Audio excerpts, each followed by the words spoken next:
Tous les arts du règne de Louis XIV doivent être au service de sa gloire personnelle et au-delà de celle de la France.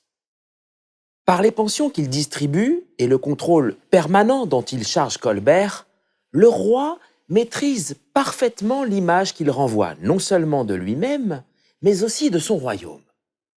Si Racine écrit de superbes tragédies qui enchantent le souverain et occupent une partie des cours de littérature de nos actuels lycéens, il est aussi, à partir de 1677, l'un des historiographes du roi chargé d'écrire l'histoire officielle du règne.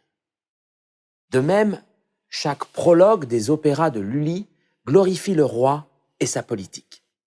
Dans celui d'Atis, par exemple, en 1676, le chœur chante. Ses justes lois, ses grands exploits rendront sa mémoire éternelle, chaque jour, chaque instant, ajoute encore à son nom éclatant une gloire nouvelle. Le château de Versailles est lui aussi un parfait outil de propagande. Pour le réaliser, le roi convoque la quintessence des artistes et artisans, faisant ainsi de sa nouvelle résidence une formidable vitrine des savoir-faire français. Les meilleurs architectes, peintres, sculpteurs, doreurs, jardiniers, stucateurs de l'époque sont mobilisés pour bâtir un palais où tous les talents et tous les arts se mettent au service d'un même projet.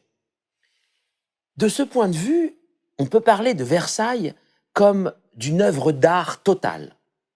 Tout dans le décor glorifie le maître des lieux. Les peintures des grands appartements, si elles font référence à l'Antiquité romaine, sont des allégories qui assimilent Louis XIV au César. Devenu Louis le Grand par le titre que lui a décerné la ville de Paris en 1679, le souverain estime d'ailleurs avoir dépassé les empereurs romains. Le siècle de Louis XIV, tel que le définira Voltaire dans son célèbre ouvrage, devient dès lors un nouvel âge d'or. La Galerie des Glaces marque cet apogée. De la prise de pouvoir personnelle du roi en 1661 au traité de Nimègue qui met fin à la guerre de Hollande en 1678, la voûte est une immense composition de propagande en 36 tableaux.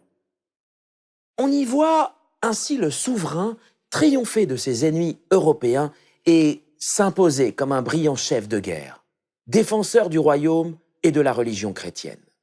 Tous les hauts faits du roi sont décrits et expliqués par d'habiles inscriptions contenues dans des cartouches. Initialement rédigés en latin par l'abbé Paul Tallemant, ces textes sont ensuite traduits par François Charpentier dans un français jugé trop littéraire. On commande donc à Boileau et Racine de nouvelles inscriptions dans un français moins sibyllin. Mais certaines de celles-ci sont à leur tour simplifiées.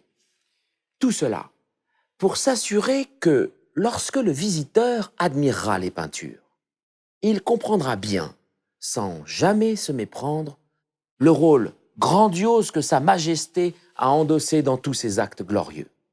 La France et ses voisins se livrent une véritable guerre des images qui n'a rien à envier à nos actuelles stratégies médiatiques.